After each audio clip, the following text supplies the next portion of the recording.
Yesus itu berkata, waspadalah ketika ada orang berkata kepadamu, Yesus ada di sini loh, Yesus ada di sana loh. Jangan kau percaya, sebab kedatanganku yang kedua.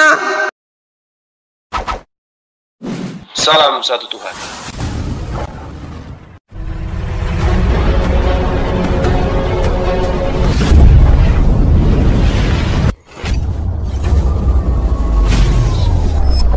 Ya, pengantar ini singkat para sahabat. Dukung semua ya sahabat-sahabat kita channel Densa News Muslim.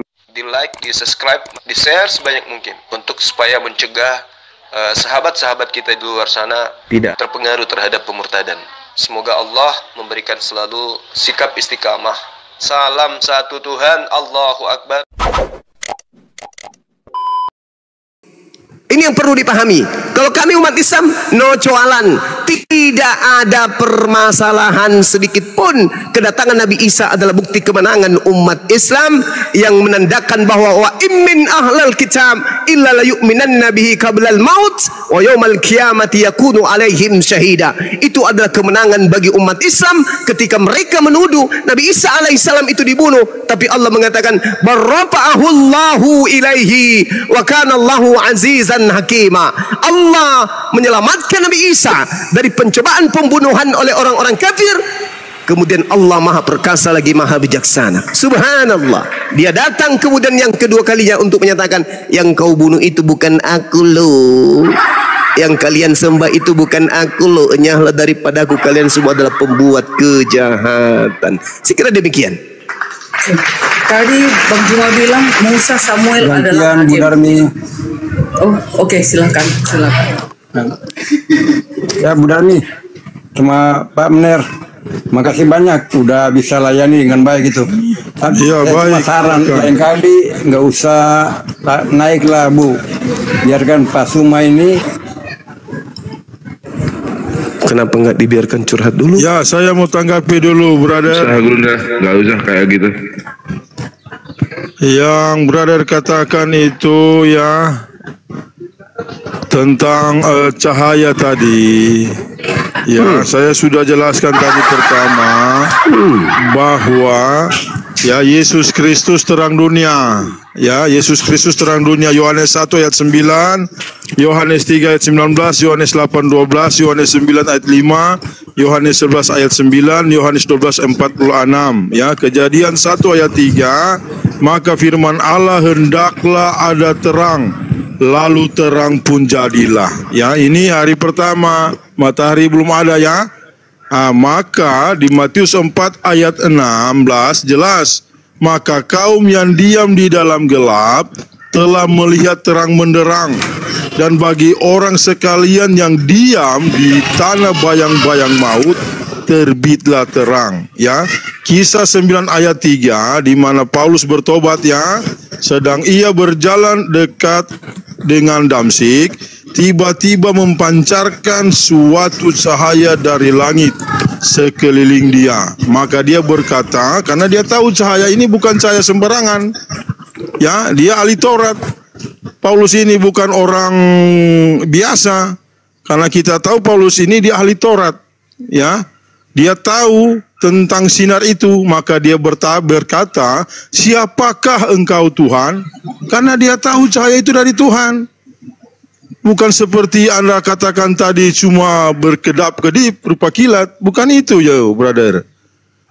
Karena itu dia tahu Tuhan itu cahaya Tuhan. Maka ada suara dari cahaya itu. Maka akulah Yesus yang engkau aniaya itu. Ya brother, jangan kamu salah tangkap dengan cahaya ini. Karena definisinya yang Anda bawa tadi itu akan datang tanda-tanda. Kalau ada orang mengatakan Yesus ada di sana, Yesus ada di barat, utara, selatan, nah jangan percaya. Ya, itu dia datang seperti kilat dari timur memancarkan ke barat. Kalau Anda baca dalam Alkitab kami, jangan tafsir begitu ya brother. Demikian, terima kasih, lanjut. Haleluya, puji tukang anak tukang kayu. Jadi gini ya saudara ya, Yesus itu terang, betul. Makanya Kristen ini kenapa hidup di kegelapan? Yesus itu terang, jelas sekali. Yesus yang kumaksud ini anak Maria ya, anak perawan yang lahir di tengah-tengah Bani Israel, mengajarkan keselamatan kepada Bani Israel, bukan yang datang kepada Paulus mengajarkan Paulus untuk menyembah dirinya. Beda. Jadi Yesus itu terang. Dia mengatakan apa kepada Bani Israel? Akulah jalan, akulah kebenaran, akulah hidup. Tidak ada orang yang sampai kepada Tuhan tanpa melalui aku. Itu ucapan Yesus kepada Bani Israel.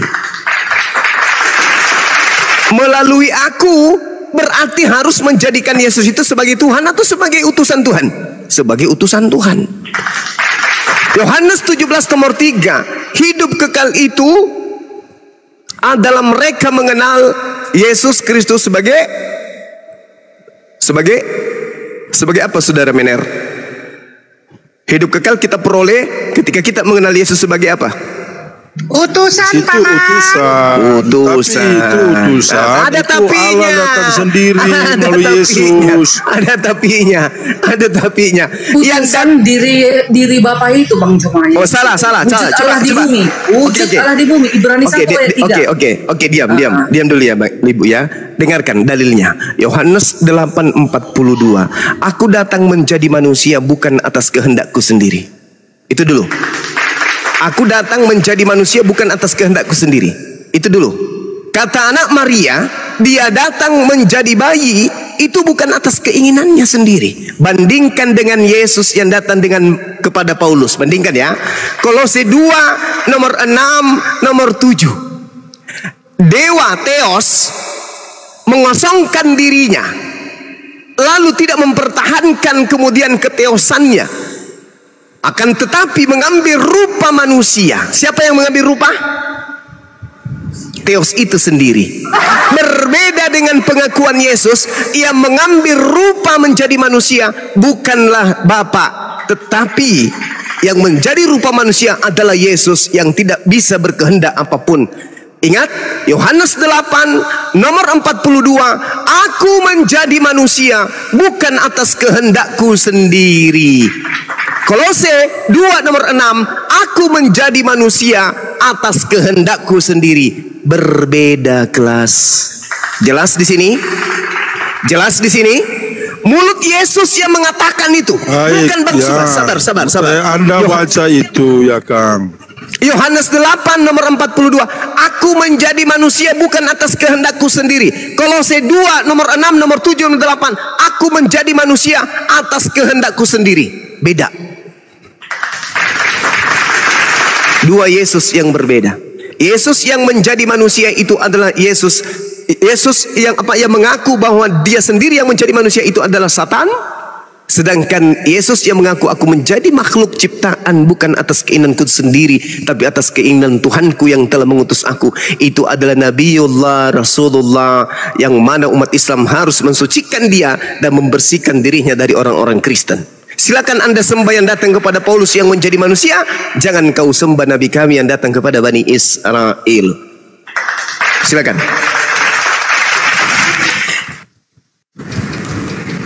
Ya baik ya. Di sini di dalam Yohanes 8 ya. Nanti pemain banyak Mak.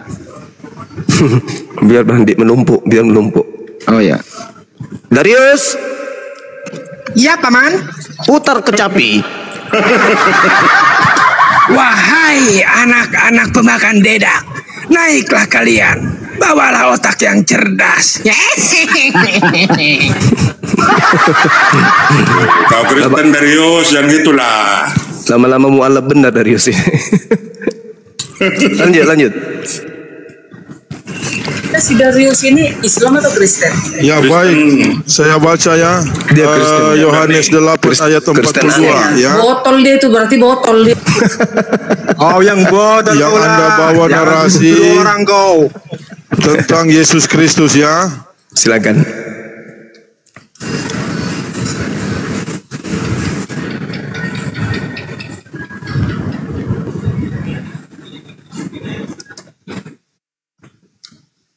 Kok sepi? Mana itu Mener? Aku masih ada ini mau aku bilang sebenarnya, cuman tadi karena Bapak Mener mau bicara, aku ngalah dong. Pak Menir. Menir. Tahu aku dulu ya. Mana silakan Bu Daris. Data ya. Nah, silakan. Tadi kan dikatakan di sini Matius 24 tadi ayat 30 belum puas aku. Tanda kedatangan Yesus yang kedua. Yes. Ya. Di sana kedatangan Yesus yang kedua, Bang Juma.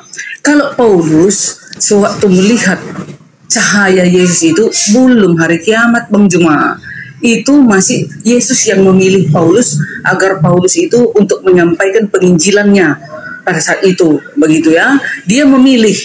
Beda dengan kedatangan Yesus seperti kilat memancar, itu kiamat hari kedua. Kedatangannya yang kedua itulah yang ditunggu-tunggu seluruh umat manusia, ya. Tak satu pun harus manusia menunggu kedatangannya mulai hari ini. Makanya kita sebelum kedatangannya, biarlah hidup kita ini dan keluarga kita didapatinya hidup di dalam kebenaran. Karena ajarannya adalah kebenaran, yaitu tidak melakukan perzinahan, pembunuhan, menyakiti hati orang, dan melakukan banyak kejahatan.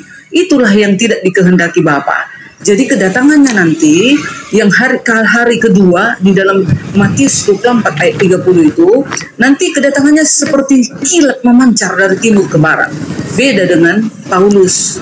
Paulus itu kilat, ya? Kilat dari dewa Zeus, kau salah paham kau Darbi. Nah, terserah kau mau bilang seperti itu. Kalau di ajaran kami tidak. Mana mungkin seorang iblis mau datang menghakimi dunia? Itu sakit jiwa namanya. Sudah ada ayatnya tercatat di dalam Yohanes 9 ayat 39. Aku akan datang ke dunia untuk menghakimi. Bang Juma sendiri sudah membaca tadi Matius 24 ayat 30-31. Yesus akan datang dan menyuruh para malaikatnya mengumpulkan seluruh bangsa dari 4 penjuru bumi. Mana mungkin itu pekerjaan simbolis. Simbolis dibuang ke api neraka. Wahyu 20 ayat 10. Simbolis dan nabi palsu dan pengikutnya akan dibuang ke api yang membara. Itu gimana kau Darius? Percuma kau Kristen botol kau. Apa yang kau belajar selama ini? Belajar kau sama aku kau. Memalukan kau jadi Kristen kau. Gak bisa kau tindakan kebenaran itu. Yesus sudah hakim yang adil. Masih kau mau menghujatnya? Orang berhenti menuangkan manusia lu bilang sesat, gimana benarnya? Orang dia berhenti menuangkan manusia kok. Nah itulah karena kebotolannya. Dia berhenti menuhankan hakim yang adil itu. Berhenti dia menuhankan yang akan datang kelak di akhir zaman. Itulah keimanan kami Kristen, teman-teman. Kalau mau kalian sangka terserah. Kan nanti hakim yang adil yang menentukan. Oke. Silakan. Baik. Saya membacakan beberapa data di dalam Bible pengajaran Yesus yang datang kepada Paulus. 1 Korintus 10:23, segala sesuatu diperbolehkan. Benar, tetapi bukan segala sesuatu berguna. Segala sesuatu diperbolehkan, betul, tetapi bukan segala sesuatu membangun. Segala sesuatu dibolehkan. Itu kata Yesus yang datang kepada Paulus, bukan Yesus anak Maria ya. 1 Korintus 10:25, kamu boleh makan segala sesuatu yang dijual di pasar daging tanpa mengadakan pemeriksaan karena keberatan hati nuranimu. Jadi kamu boleh makan segala sesuatunya dari pasar daging, segala apapun itu. Jadi kalau di situ ada daging manusia, daging apapun, ya boleh kamu makan. 1 Korintus 10:27, kalau kamu diundang makan oleh seorang yang tidak percaya dan undangan itu kamu terima, makanlah apa saja yang ada dihidangkan kepadamu tanpa mengadakan pemeriksaan karena keberatan hati nurani. Itu ajaran makhluk Yesus yang datang kepada Paulus. 1 Korintus 10:31, aku menjawab, jika engkau makan atau jika engkau minum atau jika engkau melakukan sesuatu yang lain, lakukanlah semuanya untuk kemuliaan Tuhan. Lakukan segala sesuatunya untuk kemuliaan Tuhan. Janganlah kamu menimbulkan syak dalam hati orang, baik orang Yahudi atau orang Yunani maupun jemaat Tuhan. Sama seperti aku juga berusaha menyenangkan hati semua orang dalam segala hal, bukan untuk kepentingan diriku, tetapi untuk kepentingan orang banyak, supaya mereka beroleh keselamatan. 1 Korintus 6 nomor 12, segala sesuatu halal bagiku, tetapi bukan semuanya berguna. sesuatunya halal bagiku, tetapi aku tidak membiarkan diriku diperhamba oleh segala sesuatu itu, oleh suatu apapun. 1 Korintus 6 nomor 16. Atau tidak tahukah kamu bahwa siapa yang mengikatkan dirinya pada perempuan cabul menjadi satu tubuh dengan dia, sebab demikianlah kata Nas, keduanya akan menjadi satu daging. 1 Timotius 4 nomor 4 sampai nomor 5. Karena semua orang diciptakan Tuhan itu baik, dan segala sesuatu pun tidak ada yang haram jika diterima dengan usaha syukur, ucapan syukur, sebab semuanya itu dikuduskan oleh firman Tuhan dan oleh doa. Ingat, ini ajaran Paulus mengatakan segala sesuatunya halal, tidak ada larangan, segala sesuatunya boleh, segala sesuatunya bisa. Sama seperti iblis ketika datang kepada Adam alaihi salam di dalam Gan Eden. Itu jelas, tipikalnya sama. Sedangkan Yesus, Yohanes 9 nomor 39, dia akan datang menghakimi dunia ini. Maka ditanyalah orang-orang Kristen, siapa yang memerintahkan kamu makan ini, siapa yang memerintahkan kamu makan ini, sedangkan aku datang tidak pernah mengajarkan itu. Ini maksudnya. Jadi Yesus itu datang sebagai hakim. Umat Islam juga mengaminkan itu. Tetapi beliau datang menghakimi orang-orang yang menuhankan dirinya. Kenapa dia datang menjadi hakim? Karena ada terdakwa. Siapa terdakwa itu? Orang yang menuhankan. Andai saja tidak ada Kristen di atas muka bumi ini, Yesus tidak akan datang. Untuk apa dia datang? Untuk apa dia datang? Selayaknya Nabi Musa, untuk apa dia datang? Selayaknya Nabi Muhammad, untuk apa dia datang? Dia datang karena adanya manusia-manusia kucuk yang menuhankan dirinya. Tujuan Yesus datang itu karena adanya yang menuhankan dirinya. Andai saja tidak ada orang yang menuhankan Yesus, buat apa dia datang? Tak ada tujuannya dia datang. Tapi karena ada yang menuhankan, maka Yesus datang untuk mengusir mereka. Jelas itu. Jadi jangan bangga, oh Yesus datang menjadi hakim. Jangan bangga, kami juga mengamini itu. Tapi dia datang menjadi hakim karena adanya terdakwa. Siapa yang terdakwa? Karisteng, yang telah menuhankan dirinya di hadapan Tuhannya. Yesus ketika Yesus ketika datang di tengah-tengah Bani Israel, saban hari, setiap hari dia disibukkan mempraktekkan bagaimana Bani Israel menghambakan diri kepada Elohim. Tidak pernah kemudian dia mempraktekkan bagaimana Bani Israel agar menyembah dirinya seperti Kristen hari ini. Untuk itulah dia datang, untuk mengusir semua yang bernama Kristen sekte apapun. Demikian.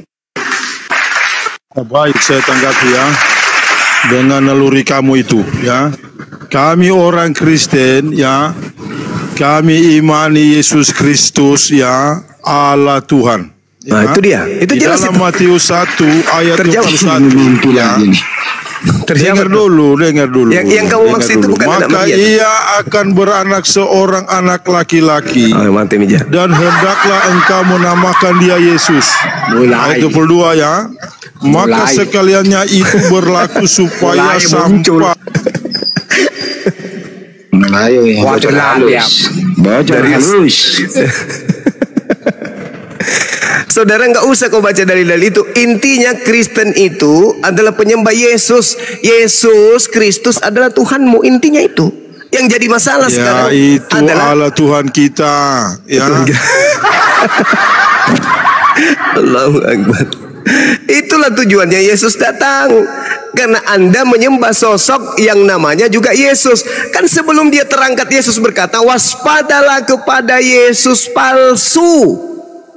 Kamu tidak waspada, justru kamu menguatkan ajaran Yesus palsu dengan berbagai macam data. Dia adalah hakim, dia akan datang menghakimi, dia adalah Tuhan, dia adalah pembangkitkan. Lah, justru kamu itu membantu dan menguatkan ajaran Satan yang datang kepada Paulus, yang Yesus nubuatkan agar Bani Israel waspada kepada Yesus tersebut. Coba nih, tak kasih data nih, saudara Mener, buka mute-nya, jawab pertanyaan saya. Ketika kemudian 2 Yohanes 1 nomor 7 menerangkan, siapakah penyesat itu? Bukankah dia yang pergi ke seluruh dunia, yang tidak mengaku Yesus datang sebagai manusia? Itulah antikristus, itulah penyesat. Tanya Paulus, Paulus, ya paman, siapa yang datang kepadamu? Yesus. Dia manusia atau bukan? Bukan. Coba, siapakah penyesat itu? bukankah dia yang pergi ke seluruh dunia yang tidak mengaku Yesus datang sebagai manusia? Siapa yang pernah mengaku Yesus datang bukan sebagai manusia? Siapa? Paulus. Di mana tertulis? Galatia 1 nomor 11 nomor 12. Apa katanya? Aku menerima Injil bukan dari manusia, bukan manusia yang mengajariku Injil, tetapi dari pernyataan Yesus Kristus. Berarti dengan kata lain, ada Yesus yang datang kepada Paulus yang bukan manusia. Sedangkan di dalam pengakuan Yesus sendiri, Matius 24 nomor 30, engkau akan melihat anak manusia datang di awan-awan, datang kedua kalinya. Yang datang siapa menurut Yesus? Anak manusia. Sedangkan Paulus mengaku yang datang kepadanya bukan anak manusia. Kalau bukan anak manusia, berarti dia siapa? Iblis ngaku Yesus. Demikian. Silakan. Siapakah penyesat itu? Bukankah dia yang pergi seluruh dunia yang tidak mengaku Yesus datang sebagai manusia? Itulah Paulus. Bang Juma, silakan. Ini kenapa Yesus itu kami mentuhankannya? Jelas dikatakan di dalam beberapa dalil, ya. Mari kita baca dalil. Ini kita baca pakai dalil. Yesus itu adalah sebelum kau baca dalil, aku ingatkan dulu kau. Itu suamimu udah pulang, menungguin di motor. Kau nggak ikut kau? Suami mana? Si Idris. Oke. Nyahlah kau dari hadapanku. Hai Idris. udah nyah itu iblisnya udah. Idris udah nyah. Oke, begini Bang Juma. Kenapa kami menuhankan Yesus? Sesuai data, Yesus dicatat sebagai hakim yang adil. Di dalam Yesaya 33, ini kitab Yesaya lagi kembali. Ini Nabi Allah ini. Yesaya 33 ayat 22. Karena Tuhan adalah hakim kita. Tuhan adalah pemberi hukum kita. Tuhan adalah raja kita. Dialah yang akan menyelamatkan kita. Semua ini dilakukan oleh Yesus, Tuhan dan Juru Selamat kami umat Kristiani. 1 Samuel 24, ini perjanjian lama ini semua. Para nabi, kitab para nabi, 1 Samuel 24 ayat 15. Tuhan menjadi hakim yang memutuskan antara aku dan engkau. Dia melihat dan memperjuangkan perkaraku dan melepaskan dari tanganmu. Mazmur 9 ayat 4, 7, dan 8. Tuhan adalah hakim yang adil, yang duduk di atas tahta untuk membela perkaraku dan hakku, mengadili bangsa-bangsa dengan kebenaran dan menghakimi dunia dengan keadilan. Allah itu adalah roh tak kelihatan. Di dalam keislaman, Allah itu adalah zat tak terlihat. Makanya di dalam kekristenan, Allah itu firman-Nya menjadi manusia, itulah yang mengambil alih untuk menghakimi dunia. Makanya Yesus adalah hakim. Karena Yesus adalah firman Allah yang menjadi manusia. Yesaya 2 Korintus 5 ayat 10, sebab kita semua harus menghadap tahta pengadilan Kristus Yesus, supaya setiap orang yang memperoleh apa yang patut diterimanya sesuai dengan yang dilakukannya dalam hidupnya, baik ataupun jahat. Jadi kami deal, dan memang benarlah Yesus itu adalah Tuhan dan Juru Selamat, Raja kami, Juru Selamat kami. Haleluya, terpujilah Tuhan Yesus. Amin. Silakan. Haleluya. Oke ya, jadi silakan aja Bu Darni Anda menyamakan antara pencipta langit dan bumi dengan makhluk yang datang kepada Paulus ngaku Yesus. Yang pasti bagi kami, Yesus mengajarkan dirinya kepada Bani Israel. Yohanes 17:8, segala firman yang Tuhan berikan kepadaku telah kusampaikan kepada pengikutku. Pengikutku sudah menerimanya dan mereka percaya bahwa engkaulah yang telah mengutus aku. Kesaksian Yesus dalam Yohanes 5:36, ada kesaksianku yang lebih penting dari kesaksian Yohanes, kesaksian gereja, kesaksian Kristen, Advent, Katolik dan seterusnya, bla bla bla dan seterusnya, bahwa segala mukjizat yang aku lakukan, mukjizat itu yang bersaksi tentang aku, bahwa aku adalah utusan Tuhan yang Maha Tinggi. Kisah Para Rasul 2:22, Yesus ini yang telah dijanjikan seperti yang kuberitakan kepadamu, kepada Bani Israel. Yang kumaksudkan adalah Yesus dari Nazaret, seorang yang telah ditentukan oleh Tuhan untuk melakukan mukjizat-mukjizat yang dibekali dengan tanda-tanda berupa mukjizat kekuatan yang dilakukan oleh Tuhan melalui perantaraan Yesus seperti yang engkau tahu. Jadi apapun narasi yang Bu Darni bangun, kita hargai. Karena yang sedang ibu gaungkan di sini adalah makhluk yang datang mengaku Yesus kepada Paulus yang bukan manusia. Sedangkan yang saya sucikan di sini adalah orang yang datang di tengah-tengah Bani Israel yang mengajarkan dirinya. Di dalam Yohanes 1 nomor 51 jelas dia sendiri mengakui bahwa langit terbuka dan malaikat melakukan aksi pewahyuan. Dia naik turun kepada dirinya sebagai manusia, sebagai anak manusia. Yesus mengatakan hidup kekal itu mereka dapatkan, Bani Israel dapatkan tatkala Bani Israel mengenal diriku sebagai utusan Tuhan. Tidak ada dia mengatakan hidup kekal itu adalah mereka mengenal kita dua-duanya Tuhan. Itu tak ada. Tapi dia mengatakan hidup kekal itu adalah mereka mengenal Engkau satu-satunya Tuhan dan mengenal aku sebagai utusan Tuhan. Itu adalah kunci la ilaha illa huwa wa Yesus Rasulullah. Itu jelas konsep iman kami. Tidak bisa dibantah dan tidak bisa diganggu gugat. Begitu juga imannya Kristen. Yesus yang datang kepada Bani Israel yang mengajarkan Paulus menghalalkan segala apapun, memakan segala apapun, itu adalah Yesus Tuhannya Kristen yang Yesus sudah nubuatkan agar Bani Israel waspada kepada Yesus palsu yang datang dan menyesatkan banyak orang. Matius 24 nomor 4 nomor 5, waspadalah kepada penyesat yang datang mengaku yang datang memakai namaku dan berkata akulah Mesias, dan dia akan menyesatkan banyak orang. Dan itu tergenapi adanya Mesias yang datang, adanya penyesat yang mengaku Mesias dan berkata akulah Kristus datang kepada Paulus, dan banyak orang yang dimaksud di situ yang disesatkan adalah Kristen. Itu jelas, tidak bisa ditolak dan tidak bisa kemudian dipungkiri bahwasanya antara Yesus yang kami sucikan, yaitu yang datang kepada Bani Israel sebagai nabi, sebagai rasul, dan antara Yesus yang diajarkan oleh Kristen sampai ke seluruh dunia agar disembah, itu adalah oknum yang berbeda. Saya kira begitu, kita saling menghargai satu sama yang lain, bahwa Yesusku dan Yesus Budarni adalah Yesus yang berbeda. Demikian dari saya, sahabat-sahabat. Di sini mau asar. Ya, silakan. Terakhir Bang Juma, aku mau turun ya, karena aku juga mau turun. Oke.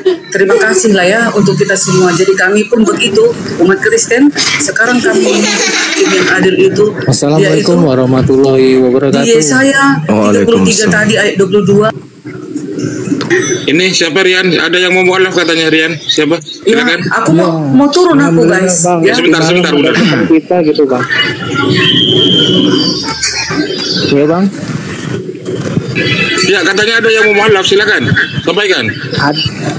Nanti malam ada terjadwalkan teman kita yang dari Sulawesi Selatan mau mualaf. Jadi dia mengikuti waktunya, habis pulang kerja tuh jam 11 malam Bang.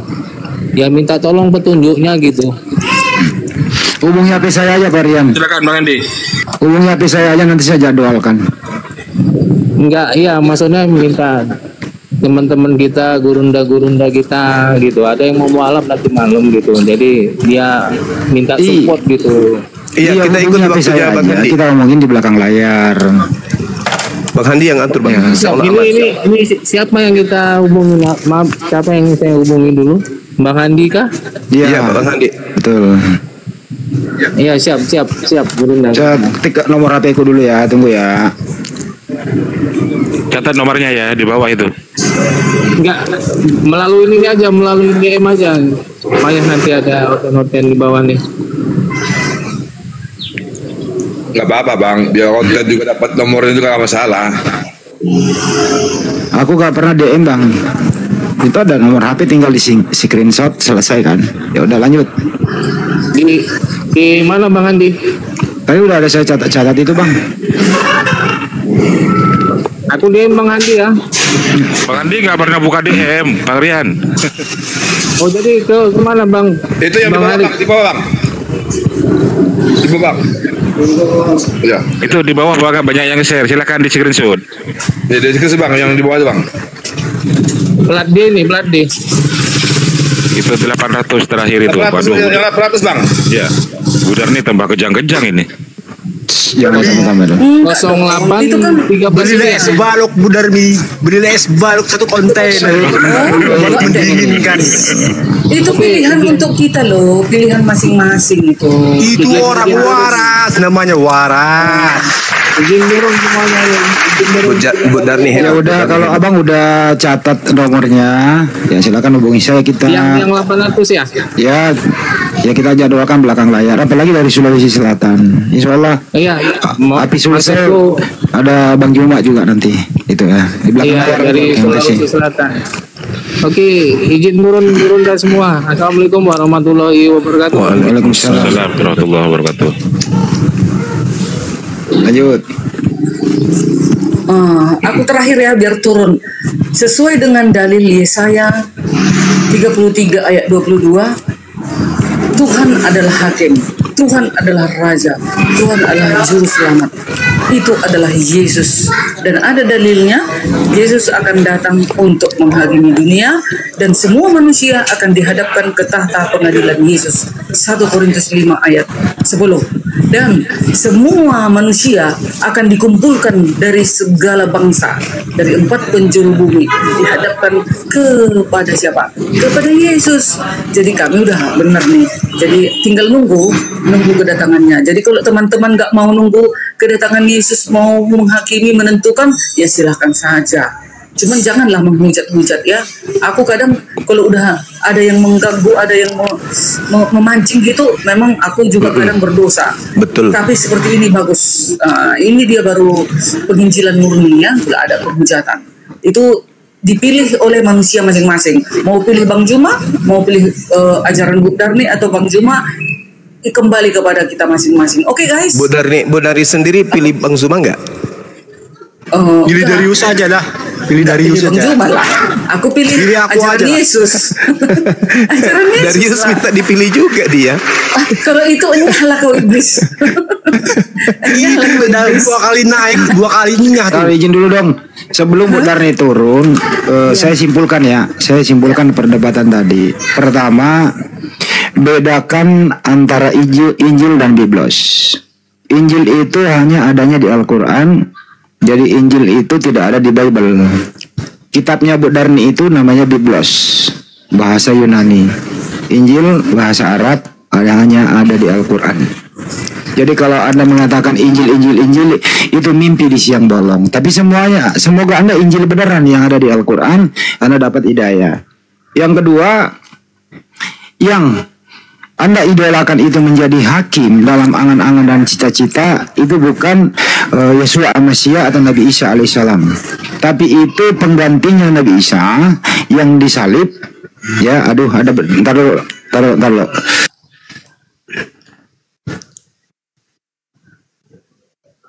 Ini dulu ada musik. Oke, masih ada musik. Saya juga sebentar sebelum saya rehat karena kita mau melanjutkan perjalanan ke Pulau Patmos.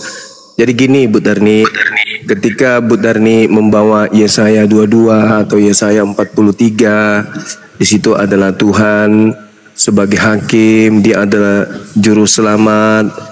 Kemudian kami umat Islam mengaminkan itu. Oleh karena itulah kemudian karena Tuhan itu tidak bisa nuzul ke bumi, dikarenakan Tuhan itu maha besar, maha dahsyat, maka Tuhan mengutus orang-orang pilihan. Diutuslah Nabi Musa, diutus juga lah Nabi Isa, diutuslah terakhir Nabi Muhammad SAW. Makanya ketika Yesus datang di tengah-tengah Bani Israel, Yesus sibuk kemudian memperkenalkan Dia yang datang mengutus dirinya. Tidak pernah Dia memperkenalkan dirinya sebagai Bapa itu sendiri. Dia senantiasa berbicara dan melakukan pekerjaan sesuai dengan perintah Sang Juru Selamat. Nah, sama seperti presiden. Presiden itu adalah pemimpin tertinggi. Ketika kemudian presiden kita ini dianggap sebagai pemimpin yang memegang tumpuh kepemimpinan perintah yang ada di Nusantara ini, ketika dia mengutus gubernur mewakili dirinya atau bupati mewakili dirinya, maka sang bupati dan sang gubernur itu akan berkata, aku dan presiden adalah satu. Kenapa? Karena dia sedang mewakili presiden. Yesus juga demikian adanya. Ketika dia datang di tengah-tengah Bani Israel, dia mengajarkan itu kepada Bani Israel. Bani Israel ini adalah bangsa yang pembangkang, mayoritas pembangkang, dan sebagian kecil saja yang beriman kepada pencipta langit dan bumi. Setelah utusan Tuhan, Nabiullah datang kepada mereka, mereka berupaya menolak dan menghukuminya. Dan itu dijadikan sebagai kesempatan oleh iblis. Kesempatan iblis kemudian untuk menjatuhkan harkat martabat keturunan Adam alaihissalam dengan melantiknya nabi tersebut yang ditolak oleh Bani Israel sebagai Tuhan kepada Romawi yang memang memiliki kekuatan secara duniawi dan memiliki konsep kepercayaan secara keyakinan untuk kemudian mengajak dan menundukkan anak manusia di atas muka bumi ini. Jadi iblis membutuhkan kendaraan yang kuat untuk ditunggangi agar ajarannya bisa menaklukkan alam semesta. Itulah kekuatan kekaisaran Imperium Romawi yang dijadikan kendaraan oleh iblis untuk menaklukkan manusia keturunan Adam di atas muka bumi ini, dan itu terjadi. Makanya kalau saudari Budarni mengatakan Yesus itu adalah Tuhan itu sendiri, itulah bukti keberhasilan makhluk yang datang kepada Paulus agar menjadikan seluruh bangsa menjadi pengikutnya. Itu sudah tercapai. Alhamdulillah, Allah mengutus baginda Rasulullah Muhammad SAW untuk melawan itu, untuk mengimbangi kemudian keturunan-keturunan iblis agar tidak menjadikan semua keturunan Adam menjadi pengikutnya. Adanya Islam bukti perlawanan terhadap kekuatan iblis yang berasal dari barat. Saya kira begitu Ibu Darni. Dan silakan dengan iman ibu percaya kepada Yesus adalah Tuhan, Anda sandingkan adalah Tuhannya Yahudi, silakan. Anda mengatakan Yesus pencipta bumi, silakan. Anda mengatakan Yesus bla bla. Semakin Anda mengangkat Yesus, semakin tertawalah makhluk yang datang kepada Paulus, dan semakin cepatlah Yesus datang untuk menghakimi orang-orang yang menjadikan dirinya sebagai Tuhan selain daripada Tuhan yang Yesus perkenalkan kepada Bani Israel. Saya kira begitu dari saya. Mohon maaf ketika ada ucapan, ada kata yang silap, ya. Dan ketika ada hal yang positif yang yang saya sampaikan itu datangnya dari Allah. Mudah-mudahan kita semuanya mendapatkan edukasi yang baik. Demikian dari saya. Subhanakallahumma bihamdi asyhadu an la ilaha illa anta astaghfiruka wa atubu ilaih. Salam tauhid, salam tauhid Tuhan.